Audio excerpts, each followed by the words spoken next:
Bonjour à toutes et à tous, c'est Davy Ross. Vous ne supportez plus la mauvaise haleine de votre chien et vous avez déjà tout essayé? Les détartrages, les changements d'alimentation, les médicaments et j'en passe, mais rien ne fonctionne? Voici ce qu'on ne vous dit pas et ce que vous devez savoir sur les réelles origines de ces mauvaises odeurs que vous retrouvez dans la bouche de votre chien. À la fin de cette vidéo, je partage avec vous un guide complet qui vous aidera à faire les meilleurs choix pour sa santé et ainsi venir à bout de la mauvaise haleine de votre chien ou de votre chiot. Mais en attendant, voici ce que vous devez savoir.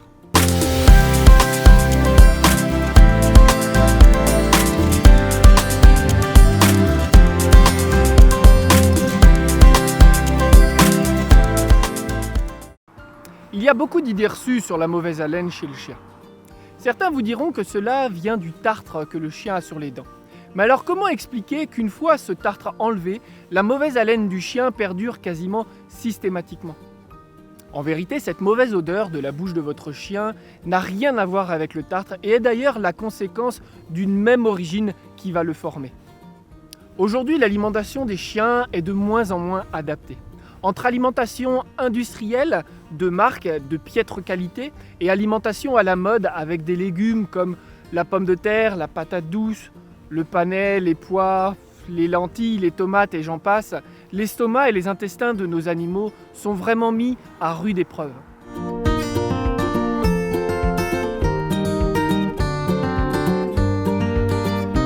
L'haleine fétide et nauséabonde du chien, aussi appelée halitose, est en réalité la simple manifestation de troubles digestifs. C'est le reflet d'une digestion qui se fait mal.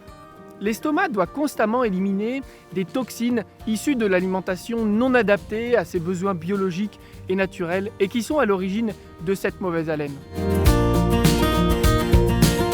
Si vous voulez, vous aussi, enlever sa mauvaise haleine, vous devez changer son alimentation et prendre un aliment qui aidera réellement son organisme à vivre et non plus à survivre. Pour cela, voici 3 points qui sont pour nous les principaux auxquels vous devez absolument faire attention. Premièrement, les protéines et graisses doivent être d'origine animale et de qualité, cuites à basse température. Si possible, issues de viande française et surtout sans bœuf et sans porc qui sont très mal digérés et mal tolérés par bon nombre de chiens. Nul besoin de privilégier la quantité à la qualité. C'est une erreur d'ailleurs que font beaucoup de personnes actuellement. Cependant, la quantité de protéines doit bien évidemment tout de même être raisonnable. Deuxièmement, ne tombez pas dans ces modes qui intègrent des légumes et des fruits dans l'alimentation de nos chiens. Ils sont tous irritants et nombreux sont extrêmement toxiques pour les chiens comme ceux que j'ai pu citer au début de cette vidéo, dont plusieurs sont déjà enregistrés au centre antipoison animal. Comme nous l'avons vu au travers de nombreux témoignages dans les vidéos précédentes, leurs répercussions peuvent parfois être catastrophiques sur la santé des chiens, et bien au-delà d'une simple mauvaise haleine. Enfin, privilégiez une alimentation pauvre en céréales, comme nous le faisons avec nos chiens au sein de notre élevage déjà depuis plus de 16 ans et qui nous permet de les garder en pleine santé.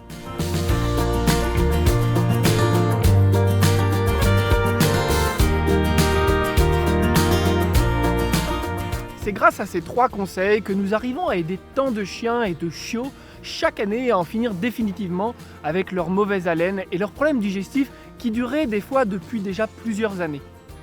C'est le choix qu'a fait Véronique pour son petit chien chihuahua, Noé, dont voici l'histoire. Bonjour, je vous présente Noé, l'amour de ma vie. C'est un petit chihuahua à poil long qui a aujourd'hui 9 mois. Il présentait, dès l'âge je l'ai eu à 4 mois, et dès l'âge de 5 mois, il avait une haleine fétide et il avait toujours le fessier qui le grattait. Donc j'ai fait mes recherches et j'ai découvert Anne Ross qui proposait des croquettes Croque-la-Vie.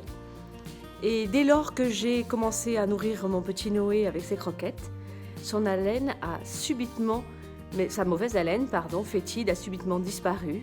Et aujourd'hui, il est en pleine forme.